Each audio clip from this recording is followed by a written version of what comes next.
மாமா ஐக்காத வாசம்னா என்ன மாமா? ஒரு வருடம் 13வது வருடம் உருவத்தை மாற்றி பாண்டவர்கள் என்று பாஞ்சாலி என்று யாருடைய கண்ணுக்குமே தென்படாமல் ஒரு வருஷம் உருவத்தை மாறி இருக்கணும். இவன் தான் தர்ம, இவன் தான் பீம, இவன் தான் அர்ஜுன, இவன் தான் பாஞ்சாலின்னு சொல்லிட்டு யாருடைய கண்களுக்கு தெரியாம உருவத்தை மாத்தி இருக்கணும். அப்படி ஒருவேளை நாம கண்டுபிடிச்சா என்ன பண்றது? நம் குலத்திலே சேர்ந்தவர்கள் யாராவது சுயரூபத்திலே பார்த்தால் மீண்டும் 12 வருடம் காடுவனும்.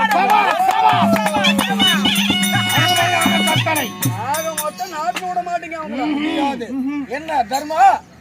சரி மாமா, கட்டளை கேட்டு புறப்படுகிறீர்களா? காடுபடம் சொன்ன பிரகாரமாகவே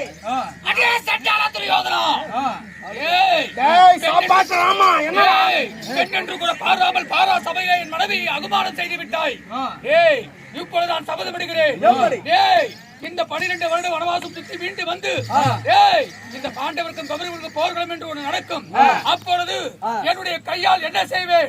உன் மாலை 2ஆக கிழிப்பேன். உன் குடலெல்லாம் எடுத்து என் மனைவிக்கு மாலையாக போடுவேன். அவளுடைய ரத்தத்தை எடுத்து இவள் கூச்சலாக தடுவேன். அதுவரை என் கையால் நான் தண்ணீர் எடுத்து குடிக்க மாட்டேன்.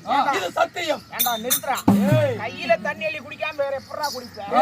நாய் மாறி நக்கி குடிப்பான். அதிகமாக பேசினால் மீண்டும் பகடி ஆடப்படும். நீ நாய் மாதிரி நக்கி குடிச்சா என்ன, உளிப்பி குடிச்சா எங்களுக்கு என்னடா? தண்ணீர் தாகம் எடுத்தால் எங்கிருந்து ஓடுவேன், கடலுக்கு செல்வேன்.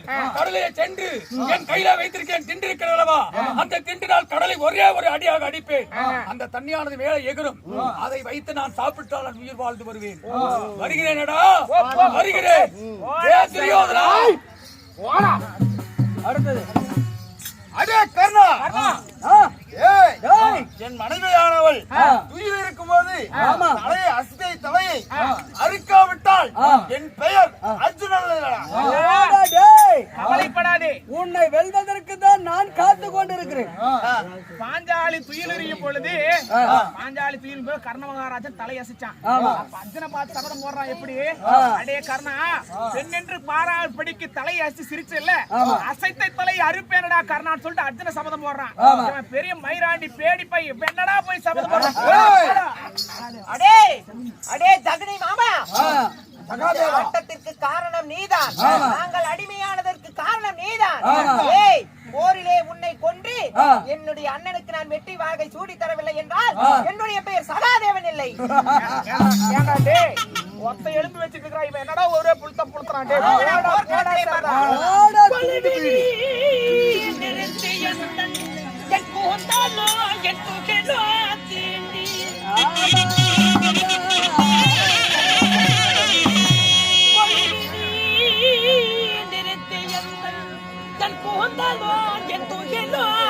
கம்பீரமா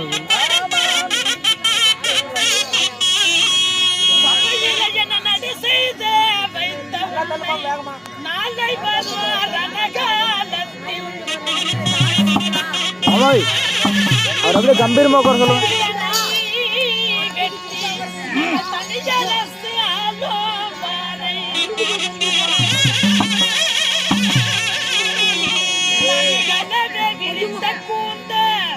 நான் எடுத்த நான் முடிவதில்லை.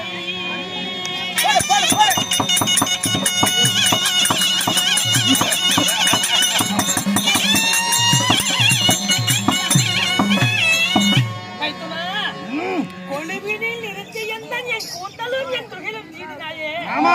சபையில நடு செய்ய வைத்த உன்னை நாளை வரும் ரணகலத்தில உன் தலை தன்னை வெட்டி தனியிற சாலும் வர என் மன்னவர் சொன்னது போல உடம்பில் ஓடும் உதிரத்தை எடுத்து என் தலைக்கு எண்ணெயாக தேய்த்து, உன் முதுகெலும்பை எடுத்து என் தலைக்கு சீப்பாக வைத்து, உன் குடலை எடுத்து என் சிரத்துக்கு பூவாக சூடும் வரை நான் இகழவே விரித்த கூந்தல் எடுத்து முடிவதில்லை. இது இப்பொழுதுதான்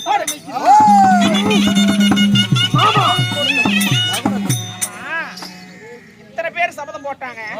ஏன்டா தர்மத்தின் தலைவன் அண்ணா, டே தர்மராஜா, நீ ஏன்டா அமைதியாவே இருக்க? அதாவது அரசன் நன்று கொள்வான், தெய்வம் நின்று கொள்ளும். இப்பொழுது தலகணத்திலே நீங்கள் ஆடினாலும் தர்மம் என்பது என்னைக்குமே அழிந்து போகாது.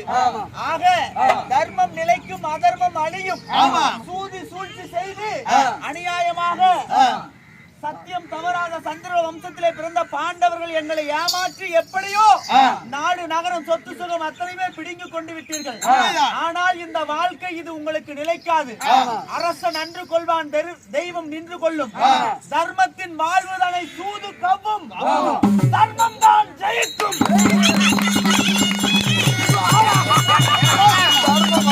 தர்மம் கட்டது நீ கட்ட தொழில் கட்டதெல்லாம் சரி.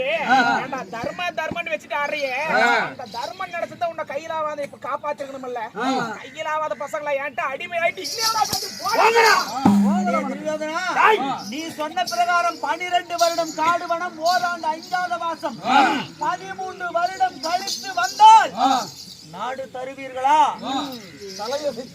ஏமாமா நாடு தருமா?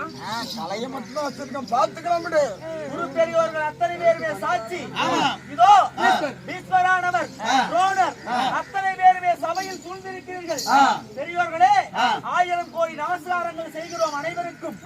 இதோ புறப்படுகிறோம், 12 வருடம் காடு வனம் புறப்படுகிறோம். நாங்கள் வருகிறோம். புறப்படுங்கள், போகலாம். அனைவருக்கும் போய் வருகிறோம். அண்ணா